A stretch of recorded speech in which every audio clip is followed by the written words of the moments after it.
Wow, I hope this works. The wind just went bonkers out here right now. Seriously, I thought I'd go to a lake and the lake is flooded and, well, not the lake, but lakes don't flood.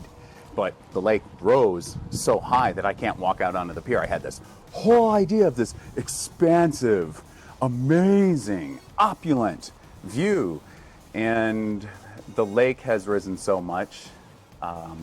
And one of the many lakes, and not only that, but the wind went crazy. So we're doing a square format today instead of the wide angle. I was planning on using the Mevo camera, but there's no sound dampening on that. Not only that, but the wind just went raw. So if you guys can hear me and it sounds good, please let me know. If it doesn't, please let me know. And I will go ahead and move to another place. Look at this beanie cap. Look at my hair. Gosh. All this impromptu behind the scenes bleh, before I really get started. Anyhow, so today's I Am Not a McTographer series is brought to you in part by Sir Robert Schultz of Schlossstrasse of Berlin. Yes, he is the inspiration for today. And I think it pretty much says it in the title for today's episode, which is accepting criticism. And we all know that we aim for and hope for receiving constructive criticism, but that's not always going to be the case. There are going to be times when, whoops, sorry, cable, I hope I'm still connected. There's going to be times where you're going to get criticism that may come in the form of trolls and hate and blah, blah, blah. That's great. We all have to deal with that. But what I really want to focus on is how to deal with constructive criticism and whether or not you're prepared for it. See the wind? It's going crazy. It's like, this is God's cruel joke that he does to photographers and filmmakers. Filmmakers, wind. We all know what that does to the audio. Photographers, changing lenses. It's like nothing like a good gust of wind to just throw a whole bunch of junk onto your sensor when you're shooting. God's got a great sense of humor. What's up, Omar? What's up? Coming to you live. Hey, so anyhow, Omar, if you can hear me, man, I hope it sounds okay. It's really, really windy. So I'm just hoping the audio comes together. I was going to use the Mevo camera, but no way, man. It's just way too windy out today. So continuing on, earlier this morning, I had a really good conversation with awesome, cool. Thank you for the feedback. I appreciate that. You never can tell, It's like I'm tethered here. I've got a lav mic from IK Multimedia, and it seems like it would sound good, but you never know. Anyhow, earlier this morning, I was chatting with Sir Robert of Schlossstrasse of Berlin, and he had just basically unannounced provided some constructive criticism for the Motorworks Mini video that I dropped over the weekend, and caught me off guard. I didn't know it was getting ready to happen. But what was neat was that the points that he brought up with me were things that I had already were finding to be struggles with what I was working on that day in terms of audio, really doing my best to deal with the light, but the audio was just really, really frustrating for me that afternoon. And at the end of the day, I'm more concerned about the story that's going to be told and the people that I'm working with. But what's neat is that he felt comfortable enough to share his thoughts, like really just flat out, no holds barred, just hit me in the face with a cold steak, but it was done in a constructive manner. And then I had responded to him, letting him know, wow, that's great you brought these points up, because there were things that he was bringing up that I'm still working with and struggling with, and it's just a matter of just gear. We all know it's like we all want the latest and the greatest, but we have to make do with what we have and make the best of it and really do the best we can. But it was neat, and I really hope that you guys out there have friends, colleagues, just family members, maybe. Sometimes family members are pretty harsh. But I really hope that you guys have a good circle of trust of people that you can either count on or go to or they feel comfortable enough to share their thoughts with you about your work. And then not only that, but are you prepared for it? If you're not prepared for it, how are you going to deal with it? The best way I could suggest to deal with constructive criticism is accept it. Look at it, accept it, do your best to leave your ego and your feelings and everything else. Woo! It's actually chilly out too. Do your best to leave all of your emotions at the door when you receive it. And it is tough. It is really, really tough. It gets a little bit easier over time and with practice, but it's something that you have to continually work on. And not only that, but I really hope that you guys are really at a level in your craft and with the project that you worked on to where when you do receive that criticism, that it is something that you're ready, that not you're ready for, but something that you're already aware of, and that it doesn't come as a surprise to you. But here's the big but, and I don't mean like baby's got back, and I like big butts. I don't mean anything like that. But there are going to be times where, yeah, Omar, you are so spot on. That's a brilliant comment. If you guys are just listening and you can't see the video stream right now, Omar pointed out, he said, his uncle will always say, if your family is criticizing you and your passion, you must be on the right path. Very true. Very, very true. I'm going to go ahead and thumbs high that. Dude, that's so true. It really is. Because the crazy thing is, your family and friends are always going to be the first ones to kind of go, and they're going to tell you, you know, a lot of other things. But definitely when it comes to what you're doing, they're going to look at it, and they typically will find all the little things that you're working on that you're making better. And please excuse the sniffles right now. Getting a case of the aliens out here. The weather is changing. So back to what I was talking about that I would really want to point out is, how are you going to address the other point? How are you going to address something that catches you off guard? And it's a constructive criticism as well. And Sir Robert of Schlossstrasse of Berlin had brought up something in his comments this morning that caught me off guard. And it was just a style type of an observation that he had, but dude, seriously. Okay, Delilah, that's brilliant. I'm going to go ahead and quote you on that. So anybody that, again, that is not able to watch and seeing the comments right now, but you're listening, Delilah just pointed out, she said, it's hard as a woman, as emotional as we are, to hear the criticism. Yes, it is. I think that also applies to men as well, just men and women. I'm a big sap. Anybody knows that I'm usually bawling behind my camera and sniffling in tears and everything when I'm shooting. And it is tough. It really is. And I think that's what makes women so much more of an amazing photographer and filmmaker at times, is that they've got that heartstring that they're really tethered in with. A lot of men struggle with that. Yeah, exactly. A lot of men really struggle with it. There are a select few men that are out there that it's like they've got a finger on the pulse when it comes to their emotions and just really right there. Women, it's a lot more intact. And it's amazing how when I can see a woman that is a creative artist, whether it be a photographer, filmmaker, painter, blah, whatever it might be, receive constructive criticism and not just kind of be like, oh man, and just feel like the world crumbling around. It is tough. But it, like I said, it does get a little bit easier over time. It's just a matter of, as you continually work on your craft, become a master at what you're doing, and then being able to kind of develop that thick skin when you're receiving it. Okay, so Sir Robert of Schlossstrasse of Berlin earlier brought up something that I didn't expect, and it caught me off guard. And at first, I'll just be blunt, I was like this much butthurt about it. I really was. I was like, oh man. Hey, Joanne. Hi, David. You're looking. Dude, Joanne, great point. I love this. This is the whole point of this particular series. You guys are chiming in with some fantastic thoughts, and that's truly what this is all about, is that we need to help each other grow stronger, because the whole McTographer movement is about becoming photographers, not becoming the middle-of-the-road, bland, vanilla, dry white toast, mediocre wannabes that are out there. Joanne just pointed out, thank you very much for pointing out that I'm looking well. Also, she pointed out to always believe in your own self-worth.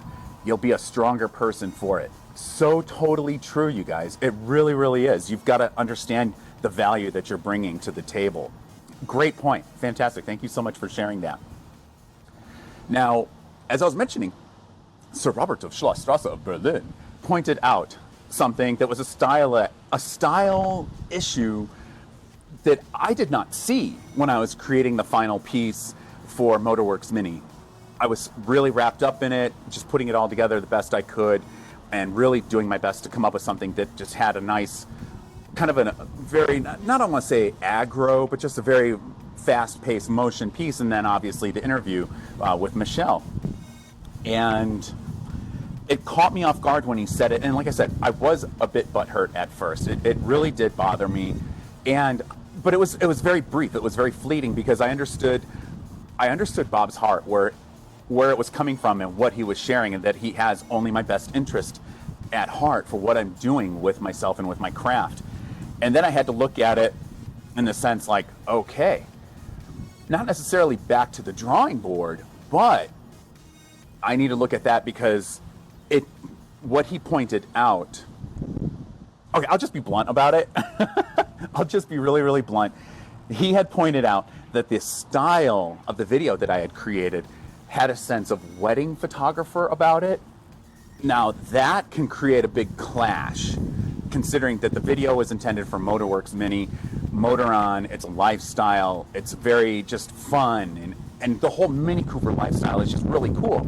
It doesn't have the whole wedding photographer feel to it. So when he pointed that out, I was just like, oh.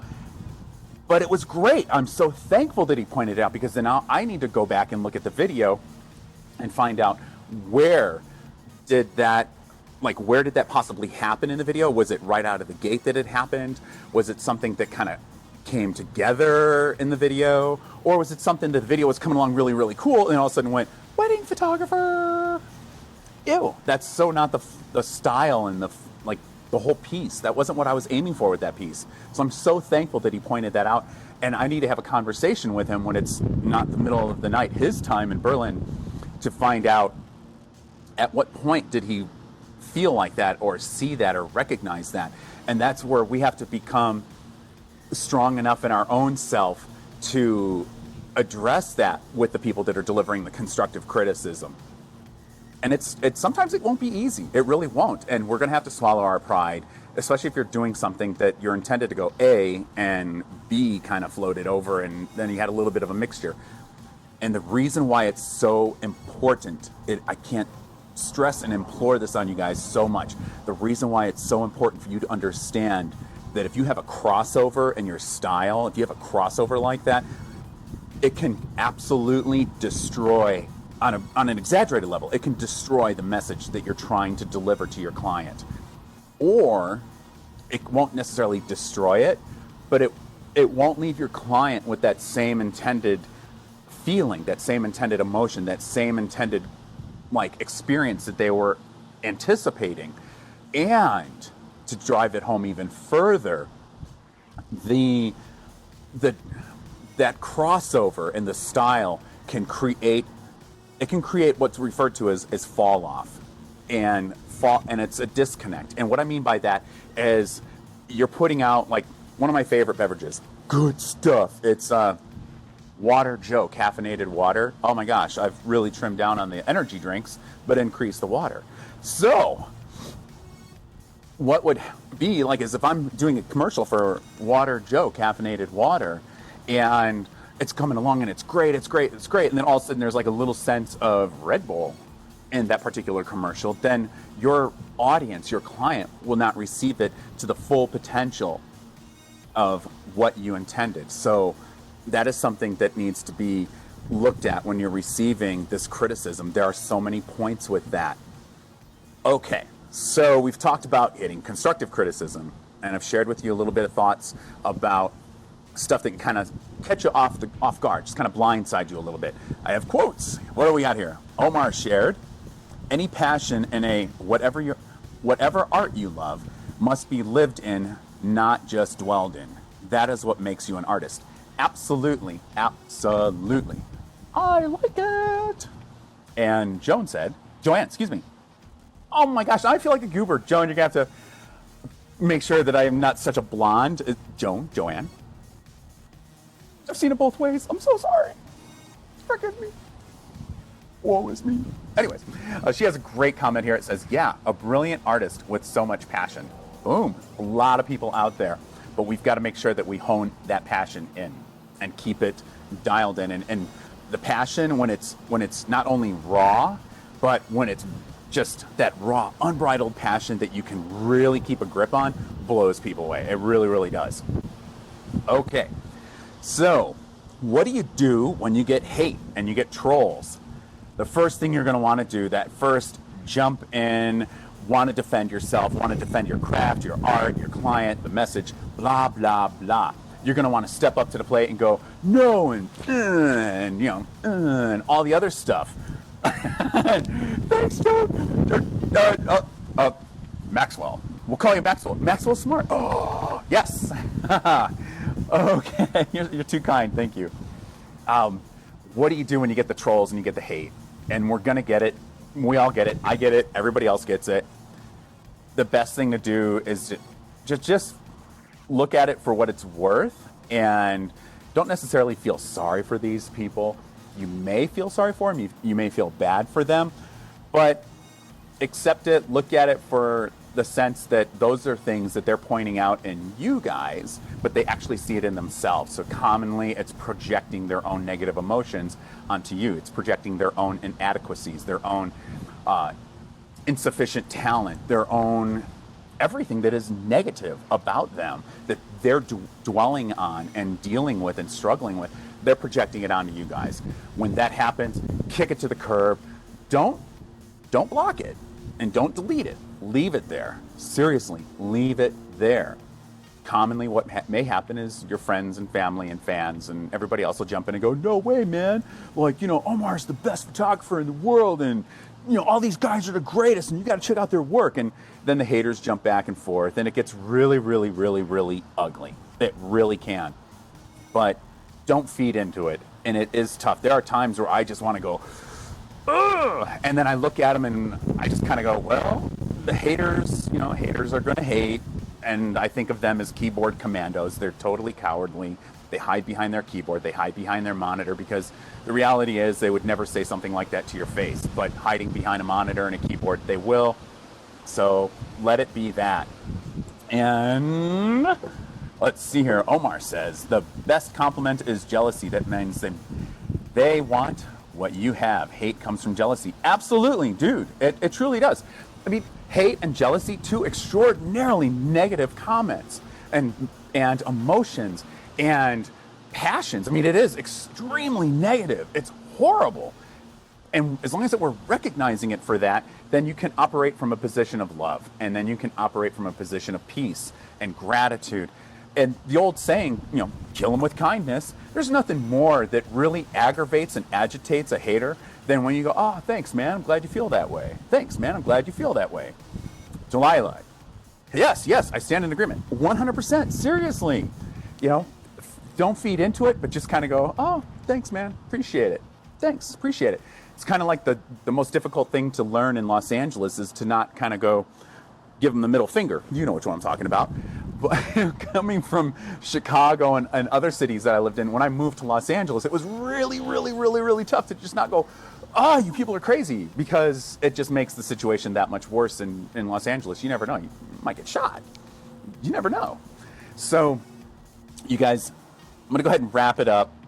And I'm so totally excited that everybody that's listening and watching, you guys are participating, because that is, first of all and foremost, what the whole McTographer process is about. We each have to hold each other accountable for ourselves and also, in a kind way, each other. It's not going to be a matter of pointing out the plank in somebody else's eye while you got this grain of sand in your own. No, pointing out the grain of sand in somebody else's eye while you got a plank in your own. Sorry, I need more caffeinated water by Water Joe.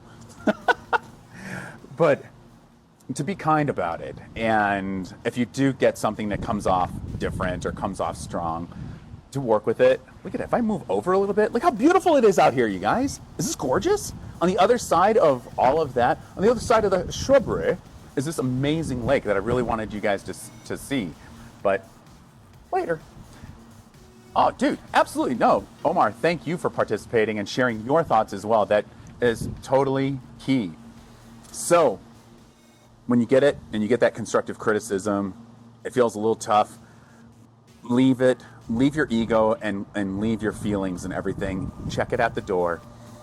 Get a little hurt at first, and then really deal with it. And then don't micromanage it, but look at it for what it is. Word to the mother, Matt. Hey, Matt. Okay, now you might be able to appreciate this because of your kids, because the girls might be like, "Let it flow, let it flow." But here, teach your girls. Thanks, man. I know it's kind of coney. Woo! And oh my gosh, there's like so much coming at me. I'm gonna have to hit these comments really fast. But real quick, Matt, for the girls, tell them I have their new gang sign for them. Tell the girls, McDonald's. Okay, wrapping it up. When you get the constructive criticism, accept it and look at it and work with it. And if you can talk to the person that gave it to you or people, work with them and find out where that breakdown was. If you get something that caught you off guard, dude, seriously, really look at that and kind of go, wow, where did that come from? Because that will help you grow as an artist. It will help you grow as a professional. It will help you grow as a creative. And then when you get the hate, just David Bowie that stuff, man. Just wipe it off your shoulders, Just dust that stuff off. It's not worth your time. It really isn't. And see, now that I'm wrapping it up, the wind's calmed down. That's awesome. So totally awesome. Look at this. Ooh, it's so beautiful outside. All right, so if you guys have any ideas of what you'd like to have chatted about or you want to talk about, please let me know. Leave it in the comments below. And if you have any constructive criticism for these videos, please let me know. I'll be more than happy to go over it with you and accept it. And if you're going to be a hater, just unfriend me because I'm not going to deal with it.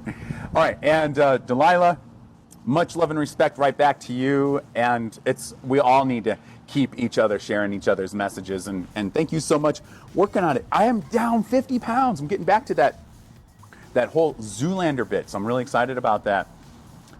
Omar's in France. Dude, man, I want to get back to France. Yes, Matt, tell the girls. Kathleen, you're awesome. You are awesome. You're going to be in the cities this weekend, Matt? Dude, we're going to the fair. Or here it's called the Renaissance Festival. We're going to the festival on Saturday. So if you're going to be going, let's go, man.